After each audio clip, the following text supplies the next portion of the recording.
Oke, bismillah. Statement Al-Quran syifa sebagai obat. Apa itu syifa? Itu dulu. Ya, apa itu syifa? Saya ingin selalu bergerak dengan pemahaman yang jelas. Ada apa namanya? Ontologi, epistemologi, dan aksiologi. Kita arahkan ke dasarnya dulu, ontologinya. Quran surah ke-17 Al-Isra, ya, di ayat yang ke-82. Allah memberikan statement tentang syifa di situ. Ya, paling kiri agak ke tengah sedikit. Wa nunazzilu minal Qur'ani ma huwa syifaa'un wa rahmatul lil mu'minin wa la yazidul zalimina illa khasara. Wa nunazzilu minal Qur'an, dan kami turunkan dari ayat-ayat Quran itu, minnya tab'id, menunjuk pada sebagian. Jadi nanti ayat Quran itu punya banyak keutamaan. Setiap ayatnya itu keutamaan pedomannya ke A, keistimewaannya bisa A, nanti yang lain bisa B, bisa C. Ada terkait dengan penyakit, ada terkait dengan kesuksesan, ada terkait dengan karir, dengan macam-macam. Ya, itu bimbingan yang kompleks dan sangat luas. Nah, ada sebagian ayat Quran itu yang ayatnya memberi petunjuk langsung berfungsi sebagai syifa. Ya. Wa rahmatul lil mu'minin, ada ayat lain berfungsi sebagai rahmat. Tapi ingat, lil mu'minin, bagi orang-orang yang yakin, tanpa ragu. Jadi kalau kita ingin berinteraksi dengan Al-Quran, kaidah pertamanya jangan pernah ragu. Ya, Quran surah kedua ayat 2. Dzalikal kitabu la raiba fi. Semua isi Al-Quran akan jadi petunjuk hudan lil muttaqin, bagi orang takwa, syaratnya la raiba fi. Jangan ragukan sedikit pun. Anda ragu, Anda tidak mendapat manfaatnya. Oke, sekarang kita kembali. Apa itu syifa? Syifa sering diterjemahkan dengan obat. Ya, penawar. Syifa sesungguhnya punya arti yang lebih luas. Ya, obat itu di dalam Al-Quran, bahasa diksi Al-Quran, juga hadis, bahkan standar bahasa Arab biasa, itu setidaknya punya dua, ya, diksi dari dua kasus yang terjadi. Ya. Satu begini, jika penyakit ya, yang butuh obat, penyakitnya itu berupa penyakit fisik saja, secara fisikal. Misal, saya katakan misalnya sakit gigi, fisik ya, fisik saya yang kena. Kemudian sakit perut, sakit kepala. Itu penyakitnya disebut dengan daun. Daun. Oke? Penawarnya, obatnya disebut dengan dawaun. Ini. Baik kan? Ya. Karena itu ada kalimat begini yang disandarkan pada Nabi SAW, likulli da'in dawaun. Di setiap penyakit fisik itu mesti punya keyakinan pasti ada obatnya. Jelas ya? Nah, yang kedua, ada jenis penyakit terkait dengan fisik juga, tapi sudah melewati batas-batas dawa. Jadi ini menggunakan obat medis standar, ya, ini susah. Bahkan sebagian mengatakan, dokter mengatakan, wah ini nggak bisa nih, udah give up gitu kan? It's impossible, ini nggak mungkin, ya.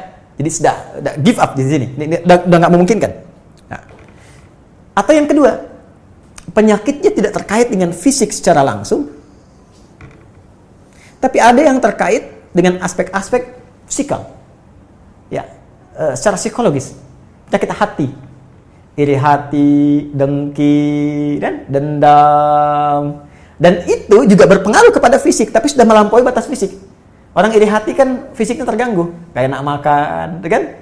Ya, pusing, tidur, bahkan tidur pun masih nggak enak, ngigonya juga masih dengki juga, gara-gara kamu nih tidur, masih keluar kalimat itu, ya, nggak enak kan? Dan nggak mungkin berobat mencari dawa, nggak mungkin. Ya, silahkan cek ke rumah sakit, ada poli dendam. Poli iri hati, nggak mungkin, ya. Yang ada poli gigi, poli mata, kan? Ya, poli iri hati, poli dendam, nggak ada. Poligami nggak ada di rumah sakit. Anda nggak mungkin menemukan itu, ya. Nah, maka penyakit yang lebih lekat kepada aspek non fisik itu seringkali diistilahkan oleh Al-Quran dengan kata marad, namanya maradun, ya, penyakit hati. Karena itu ketika Allah menyifati orang munafik yang hatinya bermasalah, Allah tidak menyebutkan kata daun, tapi menyebutkan kata marad. Silahkan cek di Quran surah kedua Al-Baqarah ayat 10. Fi qulubihim marad. Ya, di dalam hati mereka ada penyakit. Hati yang di sini bukan hati fisik ya. Ya, tapi sumber kehidupan kita yang ditetapkan oleh roh. Nanti ketika fisik itu mulai sempurna selama 4 bulan jadi mudghah. Jadi kan ada 3 tahapan seperti kita ketahui.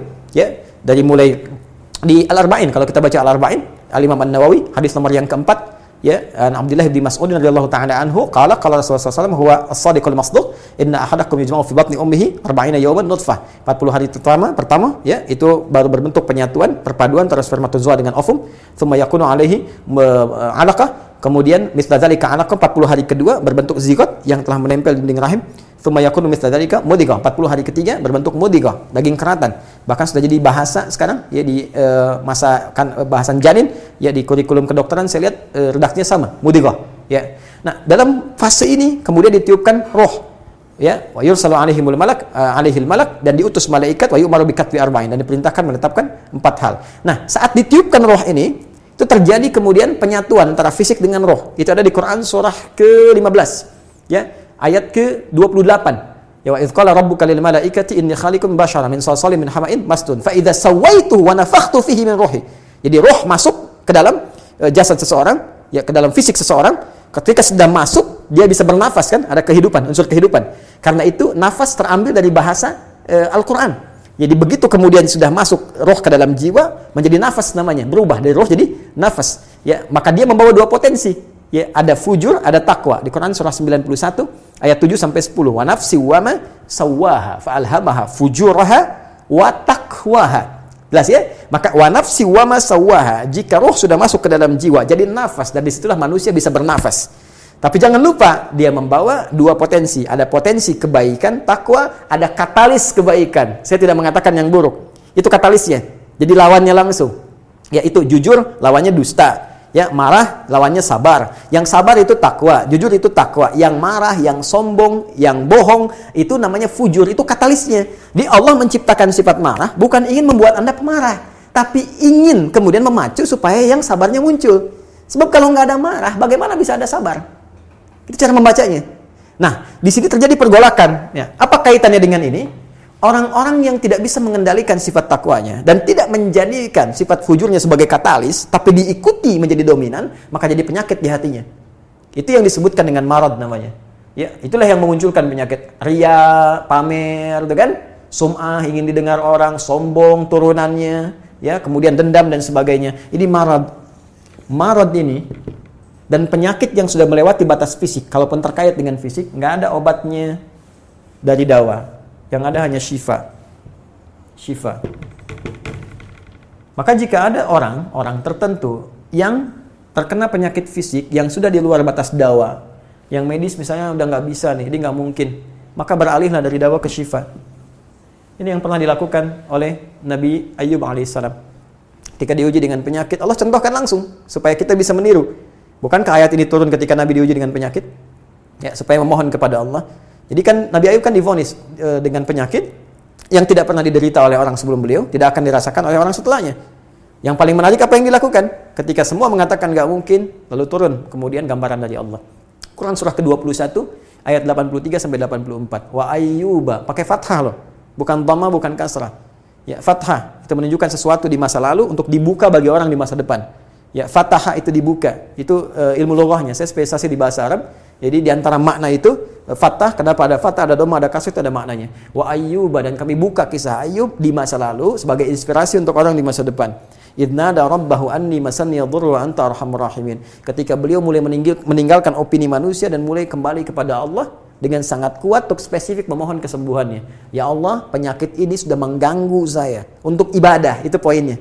Untuk ibadah. Jadi ternyata kalau ingin disembuhkan dengan cepat, arahkan kesembuhan itu untuk niat kita beribadah. Kalau cuma pengen sembuh saja, jangankan Anda yang belum beriman pun kalau sakit pengen sembuh. Terus Anda tujuannya apa dari kesembuhan itu? Kalau cuma pengen minta dunia, apa dengan sakit belum cukup menjadikan Anda ingat Allah? Maka arahkan permohonan itu untuk kesembuhan supaya punya niat ibadah. Ya Allah, saya pengen sholat lagi. Ya Allah, saya pengen ke masjid lagi, pengen tahajud lagi. Mohon ya Allah, penyakit ini sudah mengganggu saya tahajud, saya pengen sholat lagi. Wa anta arhamur rahimin, sedangkan Engkau yang paling sayang kepada saya. Kalau yang Maha Penyayang saja tidak menyembuhkan saya, kepada siapa lagi saya mesti memohon? Nah, tahu apa yang terjadi? Begitu kalimat itu muncul dengan penuh kekuatan, keyakinan, visi yang benar, memanggil Allah dengan panggilan yang sangat halus, lembut, ya, terasa ke dalam jiwa, maka jawabannya tidak menunggu lama. Fastajabna. Fastajabna lahu fakashafna ma bi min dhurrin wa atainahu ahlahu mithlahu ma'ahum rahmatan min indina wa dzikra lil 'abidin. Lihat ujung ayatnya. Kami langsung sembuhkan penyakitnya. Kami singkapkan semua rasa sakitnya. Kami kembalikan semua yang dia rasakan rugi. Biaya obatnya diganti dengan rezeki yang lain, kesulitannya dihilangkan, datangkan dengan yang lebih baik. Dan yang paling dahsyat lihat ujung ayatnya. Wa dzikra lil 'abidin. Kami jadikan inspirasi, pengingat bagi hamba-hamba Allah yang soleh, yang diuji dengan penyakit yang serupa, maka amalkan amalan Ayub untuk mencari syifa. Ya, maka ini ikhtiarnya. Termasuk syifa, bisa mengobati penyakit hati. Nah, lalu sekarang apa terapannya? Karena disebutkan ada ayat-ayat Quran berfokus sebagai syifa. Ya, ini yang digunakan sebagai zikir diantaranya. Apa itu? Tadi saya sampaikan Al-Fatihah. Ya, itu lengkap. Al-Fatihah itu disebut syafiyah. Surah syafiyah, surat penyembuh. Silahkan Anda buka semua kitab tafsir. Di antara fadilah surah Al-Fatihah, kisah pertamanya adalah kisah seorang kepala suku di Arab yang digigit kalajengking. Bayangkan, kalajengking Arab pada saat itu. Ya, dan sudah kena racun dan sulit. Orang semua sudah give up, ini nggak mungkin. Ya, apa yang terjadi? Ditemukan sahabat Nabi, secara singkat diketahui, ditanya ada yang bisa menyembuhkan, mereka berkata Allah yang menyembuhkan. Tapi kami bisa berikhtiar. Dipanggil mereka, dibacakan Al-Fatihah sekali bacaan, tanpa diulang-ulang, tanpa pakai alat-alat tertentu, tiba-tiba syufia disembuhkan sampai diberikan hadiah berupa beberapa kambing. Tapi mereka, mohon maaf izin, Ibu Rektor dan sebagainya, mereka khawatir jadi gratifikasi. Dibawalah kambing itu kepada Nabi, disampaikan, boleh nggak makan dari sini? Jawab Nabinya apa? Dari mana kalian tahu kalau surat itu bisa berfungsi menyembuhkan? Al-Fatihah. Tapi gimana cara baca Al-Fatihahnya? Karena dulu orang sekali baca sembuh, sekarang orang 1000 kali malah nambah penyakit. Apa yang salah? Nah, berarti nanti ada terapan lagi ilmu yang lain, kan? Nanti ada surah ke-26, Asy-Syu'ara ayat 80 itu zikirnya Nabi Ibrahim. Biasanya saya praktekkan ini, ya termasuk dengan kawan-kawan, saya suka sampaikan kalau ada yang dirasa-rasa sambil dipegang, sambil kembalikan kepada Allah, baca wa idza maridtu fahuwa yashfin. Kalau saya sakit pasti Allah sembuhkan, nggak mungkin dititipi penyakit kalau nggak ada hikmah di balik itu. Ini pernah saya amalkan saat diundang saya ke Kalimantan untuk ceramah, tiba-tiba ceramahnya ba'da maghrib, sore hilang suara. Hilang. Sama sekali nggak ada. Ya begitu sholat, ya kita sama amalkan tadi dengan penuh keyakinan, minta ikhtiar juga pakai fresh care gini, tapi kita minta ya Allah, ya wa idza maridtu fahuwa yashfin, kalau saya sakit pasti Allah sembuhkan. Nggak mungkin ditugaskan kalau Allah nggak berikan perangkatnya, pasti diberikan. Nah, tahu apa yang terjadi? Begitu ngimamin maghrib, suara keluar serak-serak basah. Begitu tausiah, keluar sempurna. Ba'da isya nyambung, keluar sempurna. Habis ceramah, hilang lagi suara. Hilang lagi suaranya, supaya disuruh istirahat, gak banyak nanya orang gitu kan. Tapi itu menarik. Dan puncaknya tadi, Quran surah ke-21 ayat 83 sampai dengan 84. Tergantung kasusnya. Kalau di kasusnya misalnya kasus mohon maaf ya terkait dengan kehamilan, nanti ada lagi yang lain ayat-ayatnya ya. Misal di Quran surah ketiga ayat 38 sampai 39, nanti di Quran surah ke-19 menjelang persalinan dari ayat ke-25 sampai dengan ayat ke-26, nanti di Quran pas kalau sudah berkembang janinnya, ada di Quran surah ke-7 misalnya ayat 189 dengan doanya dan turunan lainnya. Bahkan bisa diamati teman-teman yang di SPOG misalnya atau di kebidanan, ada nanti ayat-ayat spesifik. Quran surah ke-22 ayat yang kelima, ya ada di Quran surah ke-23 Al-Mu'minunnya ya ayat 11 sampai 13 itu lengkap sekali. Kita bisa gali sampai ke situ. Itu yang kita maksudkan syifa. Jadi keluarkan ayat-ayatnya, tapi bukan sekedar dibaca, dalami isinya. Sehingga paham apa yang harus dilakukan. Karena di sini nanti ada konsep ikhtiar juga. Ikhtiarnya bagaimana, ya secara medisnya seperti apa, dan pertolongan kepada Allahnya bagaimana. Terakhir Nabi pernah datangi seseorang, dia minta disembuhkan. Ya Allah, ya Rasulullah, si fulan sakit, tolong sembuhkan. Kata Nabi, idhab ila tabib, pergi ke dokter. Kata orang ini, Anda kan Nabi, tinggal berdoa disembuhkan. Jawab Nabi sangat elegan. Pertanyaan orang ini bagus, Anda Nabi, berdoa dikabulkan, pasti. Tapi jawab Nabi sungguh elegan. Kata Nabi, kesembuhan itu dititipkan di tangan para dokter. Jadi Nabi ingin memberikan satu isyarat, Anda tetap ikhtiar. Karena tidak selamanya Nabi akan hidup.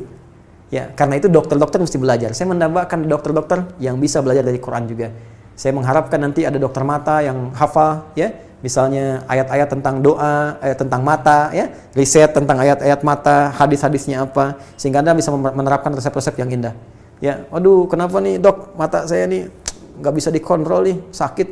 Kenapa? Saya kalau ngelihat tetangga beli kulkas sakit, kan nggak bisa dikasih obat tuh ya. Anda bisa kasih resep Quran surat sekian, ayat sekian, sekian. Nah, itu yang banyak kejadian sekarang. Ya, orang matanya sehat tapi tidak bisa membedakan mana milik dia, mana milik orang lain. Demikian juga dengan yang lainnya. Itulah syifa. Wallahu ta'ala a'lam bishawab.